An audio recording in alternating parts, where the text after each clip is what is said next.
My stomach is rumbling. Welcome to the Popcorn Junkies. We are here with Maddie. It's nice to have Maddie here. We are reviewing the Banshees of Inisherin. Yeah, a bit of a mouthful, the title, but it's the new Martin McDonagh film, and we know we're Martin McDonagh fans. One of my favourite directors. Is he one of your favourites? Because there isn't a film of his that I haven't loved yet. It's amazing, isn't it? I mean, it's quite a hit, and for many people, Seven Psychopaths is considered a failure. Yeah, relative to the success of In Bruges, obviously he did Three Billboards. I love Seven Psychopaths. Seven Psychopaths is probably one of my favourite films. It's just so funny. But of course, all of his films are shot through with an incredibly dark sense of humour. Yeah. And this film... And I love the way they're all written as well. Oh, I mean, and of course he's a playwright. He's many plays in London and New York and what have you. So he's a major playwright and he's a filmmaker, super talented man. And I think he's still the partner of Phoebe Waller-Bridges, who did Fleabag. Of course. And all the rest of it. I didn't know that. Yeah. So this stars Colin Farrell and Brendan Gleeson. They were obviously both together in Bruges, where they played the misfit kind of hitmen. Yeah. And in that film, Brendan Gleeson was much more the sort of the weaker one, wasn't he? The sort of doubtful one. Yeah, he was actually, And Colin Farrell was the kind of the sort of confident one. Whereas in this, it's a complete reversal. Yeah. So we've got Colin Farrell in there, Brendan Gleeson in there. We've got Kerry Condon, who plays Colin Farrell's sister. Yeah. And we've got Barry Keoghan, who... Oh, I love. We're big fans of, but we don't really understand why Nanny Di has an issue with him. She doesn't really, she thinks she does. She thinks she has an issue. And so this is set on an island, a fictional island off the coast of Ireland. The Civil War is raging on the mainland. And really, it's the story of a friendship, isn't it? It's the story of a friendship on an island. Well. Or, the demise of a friendship. Yes. Colin Farrell is Patrick. He's incredibly nice but dim. I mean, let's just unpack Colin Farrell just for a minute. Why is he so funny? I know. I mean, he's automatically funny. I think it's the expressive eyebrows. He has the most expressive eyebrows. He really does. I love his face so much. His face makes it he makes me laugh at the same time. He breaks my heart as well. Like absolutely. And in this film, his character is both heartbreaking and infuriating and just funny. I mean, just funny. So the premise of this, which is revealed in the trailer very, very, very sort of clearly, is that basically Colm Doherty, played by Brendan Gleeson, Colin Farrell's friend of years, decides that he doesn't want to be friends with him anymore. He doesn't like him anymore. But he just says, because you're dull. He no longer wants dull conversation. Because he talks for 2 hours about his pony's shite. But it wasn't my pony. It was my donkey. It was my donkey, which shows you weren't listening.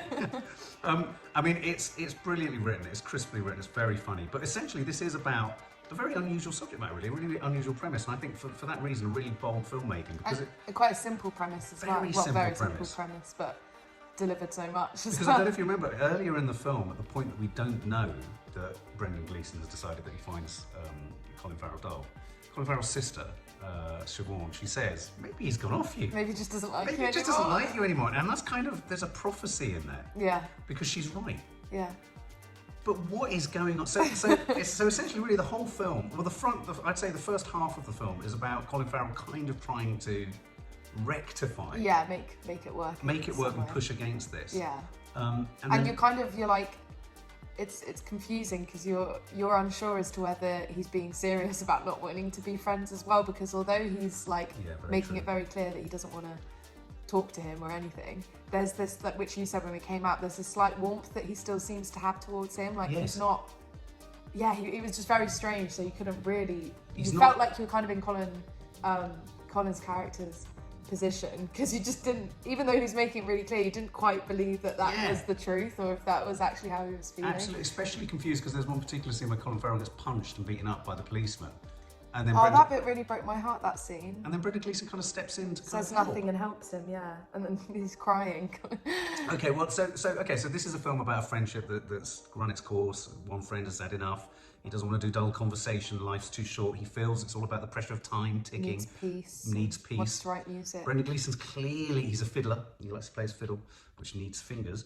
And he's clearly a man who, as me and Maddie kept leaning over to each other going, do you think he's depressed? And there's a moment where Colin Farrell goes, that's what I was wondering. Do you think he's depressed? And then lots of the other characters said, what's wrong with you? Have you had a row? And Colin goes, I don't think we've had a row. But it feels like we've had a row. I mean, so I think the way in which Colin Farrell plays his perplexedness, if you like, Yeah, he does it is so just well. brilliantly drawn. And you're absolutely right. Brendan Gleeson sends out these contrary signals that perhaps there's room for warmth or something or whatever. Yeah, like you can see why. What's Colin's character's name? Colin Farrell, Patrick. Patrick. Yeah. You can tell why he keeps going back. Like, yes. Because you could see it. Because yes, I mean, he is in the film. He is a bit stupid in terms of how many times he keeps going back when it's made very clear. But like, not to the extent where you would be like, oh my god, like this is unbelievable now. Like, why would you keep? Like, I don't know. Like, there was a part of me that understood why he would keep going back and trying to make it work, because there did seem to be this hint that it could he didn't be quite rectified. mean what he was saying, or yeah, or it could be improved. Which is kind of what made it so sad, I think, because it was just like so sad. And I never thought that I would find a movie sad about such grown men not being friends anymore. I mean, they did feel like infants, didn't they? And I mean, there's that bit where Dominic goes because he said, "Oh, why aren't you guys friends anymore?" You know, he's like, "Oh, he doesn't like me anymore." He goes, "What is he, 12?" What is he, 12? Yeah. Now, Dominic, played by Barry Keoghan, is essentially the village idiot. And what we discover quite early on is that he is the village idiot, but he's incredibly bright. Yeah. And I thought there was that wonderful scene where they invite him over for dinner and he uses the word touche. Oh, yeah. And you see that Colin Farrell doesn't understand what this means. He's like, "To what?" To what? And so you discover, because there was a scene you see it in his eyes as well, as he realises that maybe he's the Well, and I've seen Colin Farrell's talked in an interview about how, as a sort of famous person or as an actor and as a celebrity and what have you, he says you spend most of your life as an actor worrying what people think of you, worrying what people will think of you. And I thought it gave an added sort of depth to that scene, where there's a scene where Colin Farrell and his sister are sitting there and they're trying to unpack, why the fuck has this guy, Brendan Gleeson, decided not to like me? Is it because I'm dull? Is it because I'm boring? Is it because I'm this? And he asks his sister, he is the thickest in the village, isn't he, of the Barry Keoghan? You know, the village idiot is the village idiot. Yeah. She goes, of course he is now. By a mile. By a mile.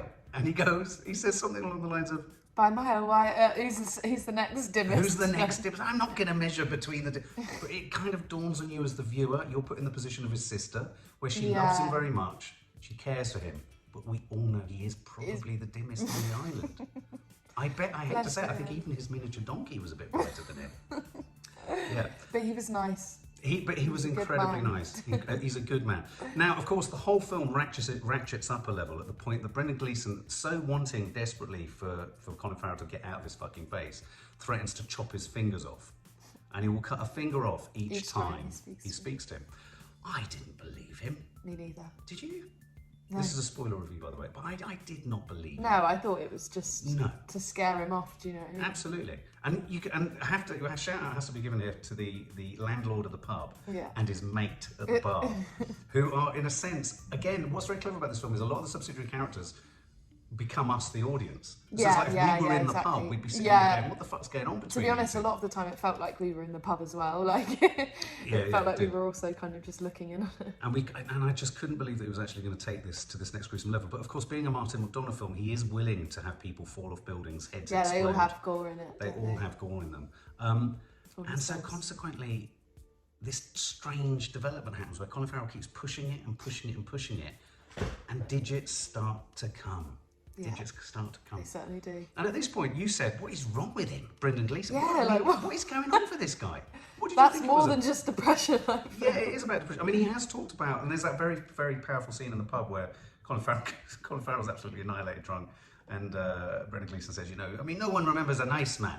Yeah. No one remembers the music, nice man. We remember music. Or I suppose what he's talking about is, you want to make an impact, and niceness isn't an impact. And I think for me, after the film, I was trying to think, what is this film about? It goes a little bit for me to the heart of what your mum says, which is we can have objects, we can have things, we can leave things and objects. We can even leave artwork, books, pieces of music or whatever. But actually all you have got is your relationships with each other. And I really felt for Colin Farrell in that scene, because he was like saying, there was that moment where he broke my heart, where he said, my mum was a nice woman and my dad was a nice man. And my sister's a nice, and I'll remember her forever. Yeah, and I'll remember her forever. And I thought it was an interesting film. Yeah, no, because it is an interesting thing to say, because it's like, because I haven't really understood, I mean, I get it, but I don't really understand people that say, oh, like, I want to leave things that kind of last forever, because it's like, well, you're gone, it's not gonna it's not gonna matter to you, do you know what I mean? I think it's more important to have lived a life where you had good relationships, you had boring, nice chats with a good man in a pub. And take that with you, do you know what I mean? But that's why I thought that whole scene specifically was so clever and powerful, And I think as a film, it's a really clever film about time, because there was a point where Brendan Gleeson said, but I don't want to spend 2 hours talking about this, and I could be writing music. And if I think back over my life, the amount of time I wasted over alcohol and drink talking about shit that I can't remember. You know, there's a kind of modicum of truth on both sides. Yeah, no, definitely. But like, you know, he's taking it to the extreme. Let's talk about Siobhan. I thought Kerry Condon as Colin Farrell's sister was a remarkable performance. She was amazing. She was loyal to him. She knew his weaknesses, but she broke my heart as well. She broke mine as well. Everyone kind of broke my heart in this bit, to be honest. But she was very much the busy sort of woman in the film, clearing up, trying to help sort out the bollocks, fixing things. But at the same time, quietly trying to sort out her escape plan. Yeah. And I was really pleased that her escape plan happened. You know, I thought, oh no, she's gonna sort of. But it did make me sad that she left him. Oh my god, it was so sad. It was so sad. I loved all of their scenes together as well. Like, just getting so dark. It's getting really dark. Yeah, it's a bit grainy. That's all right. Okay. Sorry guys, it's literally kind of like. Oh my god, it's lightning. It's all kicking off. I'm like in a sort of Feckin' hell. Feckin' hell. No, but I really. I really liked all of their like quiet little scenes together in the house that were quite like, you know, very normal. Very normal. I mean, it's very boring living on this island. Yeah, it was very boring, and like it's just pub and walk and then pub. And right down to all those details, like it was always at 2 o'clock that you'd go and find Brendan Gleeson, and then Brendan Gleeson would always be off on his own. So you know, it was obviously a life lived to the minute. And then you had all these subsidiary characters, like we talked about, the landlord and the friend. Policeman. I literally can't see the police. Oh my god, the policeman, Barry Keoghan's father. He's horrible. When they walk in and he's naked. Oh, and he says when he stops. Brown little cock on him. Brown little cock. Oh my god! And then and then there's the suggestion at some point that he's been fiddling with Barry Keoghan as well. What did you think of Barry Keoghan's character? What did you think he was there for? I thought he was quite a... I really liked his character. Yeah. Very kind of just... I like the way that it was... Fidgety, but a little dreamer. Everyone in this is dreaming. Yeah. Everyone is... I find it sad that nobody cared or really cared about him or anything though. Because I mean, he was annoying and he was like troublesome, but I found him really sweet. Like... Yeah. But that little moment where he tried it on with... Siobhan. And he was kind of like asking, do you think you could ever see yourself with a man like me? She says no, and he just goes, oh, that's that dream that's gone. the end of that dream. He had a dream. Brendan Gleeson had a dream. Siobhan had a dream. Siobhan had a dream. She followed. And in a sense, Patrick, his dream had come and gone. Yeah. He'd already had his dream, which was his friend. Oh God, it's so sad. I cannot begin to tell you how utterly heartbreaking. It really was. Like, I felt like I was going to cry so many times. Now, of course. What about the old lady? Well, I was just going to say, you've got this old lady who that wonderful scene where this old lady who's clearly like she's like a village kind of like witch. a witch, yeah, she is. And she's sort of prophetic, and she just says really barbed, horrible things. Like two deaths. Yeah, 2 deaths will happen in that. But she just roars with laughter at everyone. Yeah, and everyone they hide behind walls from her. Oh my god, that's so funny. I mean, I thought it reminded me. There's a film called Local Hero. I love that sort of rural community, all the little rules and regulations of how people avoid people and where people hide. Yeah. All the dogs and all that. What about the animals in this film? Yeah, there was a lot of. Once you pointed out while we were watching it, I realised how many kind of just still shots there were of the animals, like the donkey or the pony. Really reflective shots, and like obviously there's his miniature donkey. We won't talk about what happens to the miniature donkey. Just really neat touches where all of the micro roles were just really good. You know, him having a swearing match with the vicar when he goes to confession, the priest when he goes to confession. You know, it's so good. You know, the idea of, and that interesting question that the priest kept asking Brendan Gleeson, and how's the despair? Yeah. And he'd be like, it's coming back a bit. Yeah. I felt this was almost a parable or a fable or a fairy tale about friendship, about depression, about mental health, about a fear of not knowing what one's mark on life is. That might be loud for you guys. So for me it was all about depression, belonging, connection, what one's purpose in life is, the ticking clock of time, and yet I found myself really struggling to try and understand what was really driving Brendan Gleeson's character. Yeah. I couldn't work out what he wanted. I couldn't work out what I quite liked that. Do you know what I mean? I quite like that we never properly knew what the hell was wrong with him. Well, because clearly he's quite literally cutting his nose off to spite his face, because he was creating a piece of music. And I quite like this idea that he wanted to create this music and he still could with 4 fingers.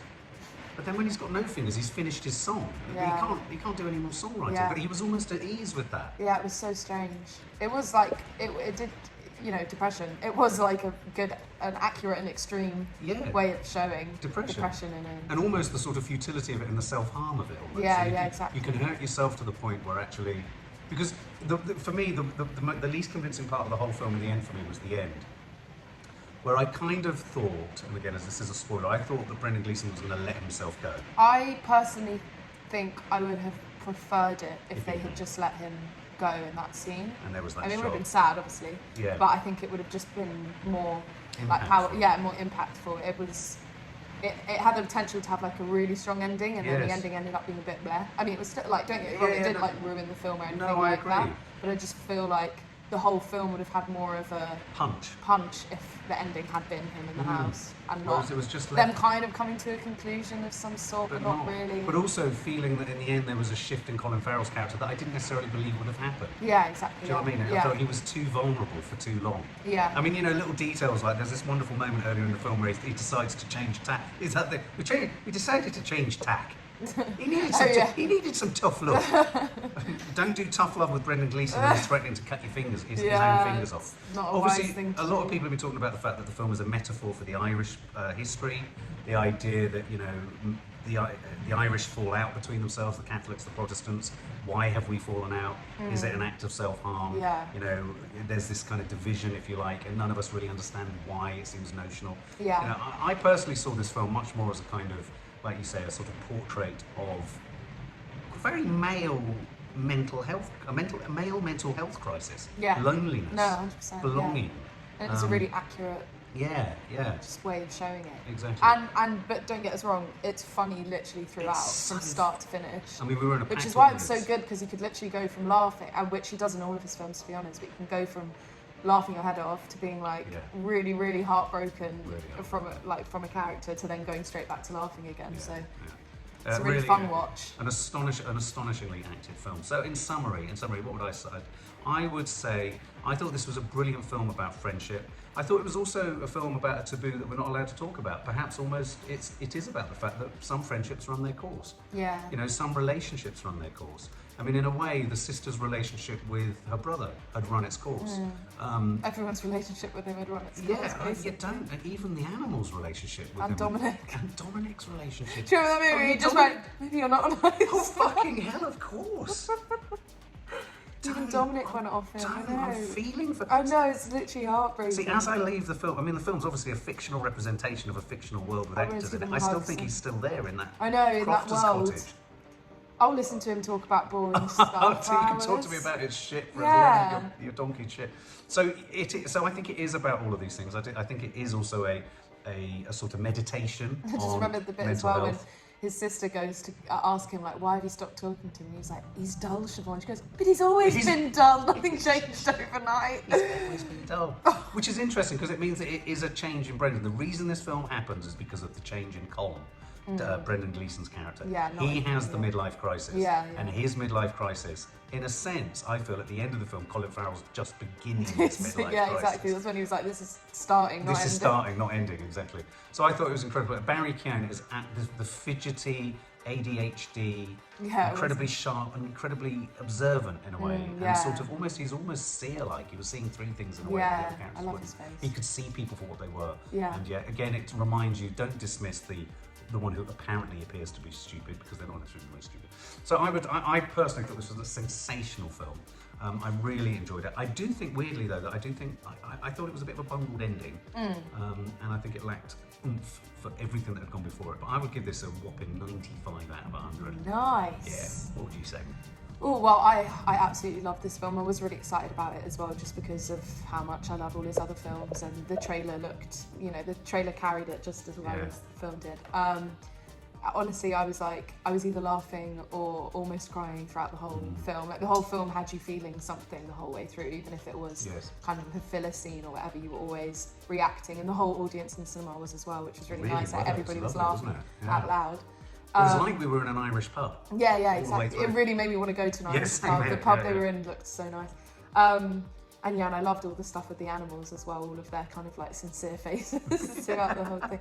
But honestly, it was like such an enjoyable watch from start to finish. It's hard to sell it, to say it's just about two men that kind of don't want to be like, their friendship falls out, but it's like so much more than that in all of it. So the only thing, if I had to give it some kind of criticism, would be the ending, just because I think, like I said, it would have been more impactful if it ended in a different way.